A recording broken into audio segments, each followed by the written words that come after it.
Hey guys, C-Dub here, and today we're gonna go over The Walking Dead Days Gone By. We just finished the first arc. Well, we've been finished with it actually, but haven't got a chance for the review. And today I'm gonna do the review, talk about what I thought about the comic and how it was going through each issue. So, let's get into it. Okay, well, the first issue starts off with Rick, of course, in the hospital and all that. And this honestly is my favorite one that I've done, is the first one. I really loved just how it was. I really liked Dale's performance in this. Really good with the Rick in the hospital, just getting that done. Really liked the chemistry of me and his Morgan, so I really enjoyed this first issue. Really good, really solid issue. Favorite one that I've done so far out of all of them, and just a really good issue, I think. Hopefully Morgan's going to come back like he does in the show, but I'm also going to talk about the differences of the TV show and the comic here. And Morgan in this one, he's still pretty much the same as his TV counterpart, at least in my opinion. He's pretty much just explaining what's going on and the stuff he's been through. It's kind of pretty much the same thing he went through with the TV show. So it's the same kind of dynamic. So you're going to get both of those sides. It's pretty much equal. Nothing really different about that, honestly. I mean, my Morgan is, of course, different than his Morgan, of how they sound and stuff like that. But there's nothing different. Or there's nothing that sticks out, I should say. Nothing that sticks out. I don't know about the wife thing yet because I haven't read the comics. I have not read the comics, honestly. I've just reading it and going through it each issue by issue. So I'm only on number 7, I'm guessing. Yeah, number 7. Actually, yeah, number 8. Sorry. I'm only on number 8. So I still gotta, figure out what's different and what's not different. But you're gonna see there's a lot of different things with each character. Anyway, on to issue 2, and issue 2 was solid as well. That's when Glenn came by, and Glenn and Rick's dynamic, pretty cool. Pretty solid issue. Didn't take too long. Me going through it and me doing it wasn't as long. First and second one really weren't difficult, but oh man, when that third one came out. Anyway, first issue was, of course, him trying to get back to his family. In the second one, he does find his family. He finds Lori and Carl. And Lori and Carl, oh man, that's why these issues took so long. So let me get into that third one right now. The third issue of The Walking Dead. Oh man, this was a hassle. This one probably took the longest, or second longest. It's one of those. So, oh man, this one took so damn long to come out. Had to find a different Lori, had to find a different Carl. So a lot of recasting, and that's going to be the case for Lori and Carl throughout a lot of this. So this is the second time it's been recasted, so it's going to keep happening. So just be prepared for that. But yeah, there was a lot of those, a lot of those recastings for Lori and Carl. And this might be the third Carl actually in this third issue. I'm not sure. I don't remember. But yeah, there's a lot of them. A lot of recasting. A lot of characters came in too, so that made it even harder. Because for the first two, it was just Rick and Morgan, or then it was Rick and Glenn. And now we have Rick meeting this whole group, meeting Shane, meeting a lot of people. I love Shane's performance, by the way. I'm going to get more into that probably later, or later in this video. But man, just so many characters, so much people I'm trying to get down, trying to get their lines and stuff. So yeah, man, it was hectic. Comic Lori, I'm so iffy on Comic Lori. From the TV show, a lot of people didn't like her in the TV show. Comic Lori in this is kind of trying to think of how to really describe it. She's kind of just there right now.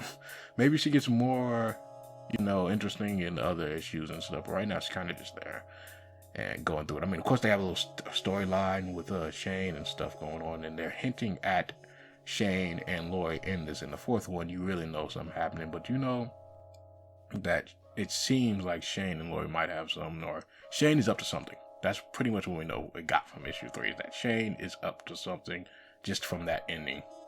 And yeah, we'll talk more about the fourth one now. Now on to the fourth one. And the fourth one, once again, really quick, because it's Glenn and it's Rick. So that's just Daryl and Miguel. I hope I said that right. Hope I didn't fuck his name up. Anyway, yeah. Anyway, Maybe I should check that. No, it's fine. Fine. If I fucked it up, my bad, Toxin. I should just call him Toxin. That's easier. Anyway, so it's just them pretty much for this whole issue until the end, where it's Shane and Lori, and that's when it gets revealed that they are having an affair and stuff like that, or they had an affair. But you can tell that pretty much it's very strongly hinted.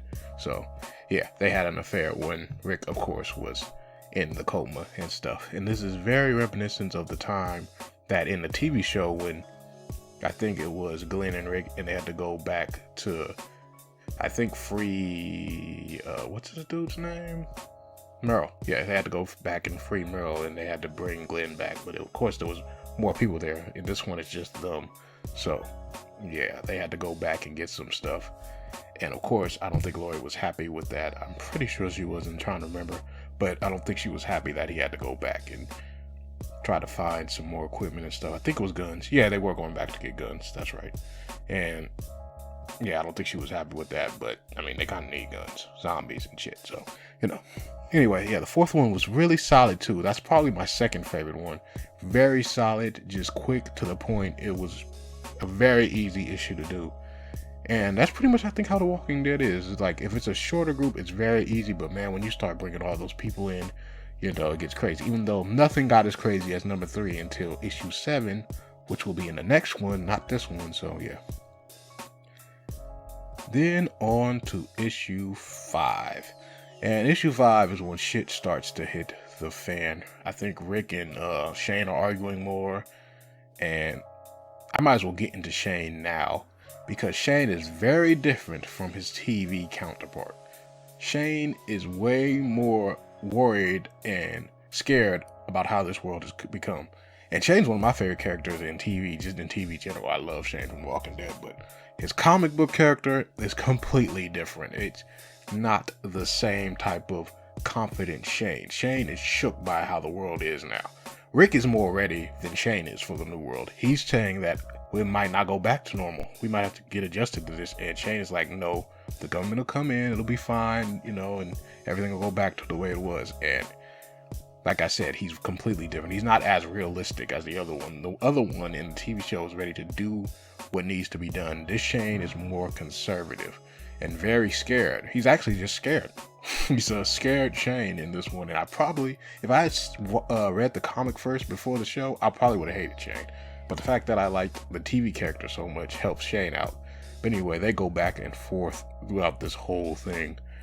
And eventually, at the end, he's at the campfire, about to go to bed, and that's when the zombies and shit hit. I think it's a throwback to what happened, I think, in episode 3, season 1, where the zombies came and attacked the camp. It was pretty much the same thing. Same type of stuff happened, it's just different characters.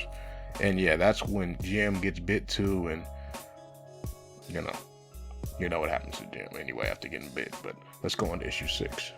Now, issue number 6. And issue number 6, of course, is the issue where we have Rick and Shane fighting, and it's that whole big old fight scene. And of course, I think this is another Lori, which maybe makes 3 or 4, I'm not sure. And this might be the 4th or 5th Carl. I lost track of that too. So yeah, this one, like I said, nothing was as difficult as that issue number 3 until issue number 7, which we'll talk about in the next one. But this issue, pretty cool, pretty solid. Probably my third favorite one. I like Chad Fisher's performance as this Shane, because this Shane is, like I said, he's different. He's not that strong-willed type Shane and stuff. He's emotional. He's, very flustered, I should say, and he's going through a lot. Like, he's really, really, really trying to adjust to this world, where Rick is like, all right, it's time to get adjusted. Let's get adjusted to this, because we might be here for a minute. Like, the government might not save us, but Shane is very much saying that it's going to get back to how it was. And when he starts to realize it's not going to be like that, he starts flipping out. He can't take it. And pretty much is about to kill Rick. Carl shoots him, and that's it for him. And also another thing I wanted to touch on is, of course, the other deaths. But of course, I wanted to get the Shane one because that's the biggest one. Jim does die in the beginning of this issue, very similar to how he died in the TV show. So Jim from the TV show and this, outside of a little bit more screen time in the TV show, they're pretty much the same. But this one is very quiet, very well reserved, and pretty much to himself. And he only starts to talk, and we only get a little background, of course, is when he dies, and you know, when he tells us about his family and all that other stuff. As for Andrea and her sister Amy, they're pretty much Amy's the one who dies. Same thing I think happened in the show. She dies. Andrea is very distraught, of course, about it. In this one, though, there may be some hinting with Dale. So, you know, just throwing that out there. That might be a little different here. And also, Carol is very different from the show. Well, no, actually, I wouldn't say she's very different, but she's not as weak as she was in the beginning. Of course, in the first season, she was kind of, you know, weak, fragile. I wouldn't say she's like that, but she still has a lot of baggage, it seems. And maybe I'll know more about her when it goes on, because I don't know yet. I haven't, like I said, I'm only on issue 8, because I'm going through it here. Well, I'm reading it and doing the dub, so that's pretty much how I'm going to read and go through the comic. And anyway, I think those are the minor differences in it. And I think I've gone through pretty much all the characters, little minor differences, this, that, and the other. Carl is pretty much the same way as well. He's not really talkative. He really stays to himself, this, that, and the other. The only difference, I think, is that him and Shane are not as close in this one. Him and Shane were very, very close in the TV show. In this one, he really, really is on Rick's side. Like, there's no beef between them. And, yeah, I think that is it for the differences and stuff. And as for the review, that's it. And that's the behind the scenes. But as for the comic, I think I'm going to give the comic, I guess, a 7 out of 10. Yeah, nothing really special, honestly. Nothing special that jumps out to me yet for the comic. I know it gets interesting probably as we move on, but Days Gone By really wasn't, you know, anything crazy or really a lot of big events happened. Just some stuff happened, some controversy, and pretty much family drama, shit like that. I mean, yeah, the best friend dying, that's big, but outside of that, you know, nothing huge. So yeah, that's it for the Walking Dead review, and you should be actually getting a Shane tribute thing. So actually, I'm working on this Shane tribute type of TV show and comics, so you can see the differences between them. And the reason I got to do this, or the reason that it inspired me to do this, was because of someone else's YouTube channel, which I'll leave a link and stuff for that when I upload that other video. And am I Walking Dead out? I think I'm Walking Dead out. I think I'm about to release that Shane tribute. This one, if this one comes out before the Shane tribute, who knows? But yeah, that's it. C-Dub out.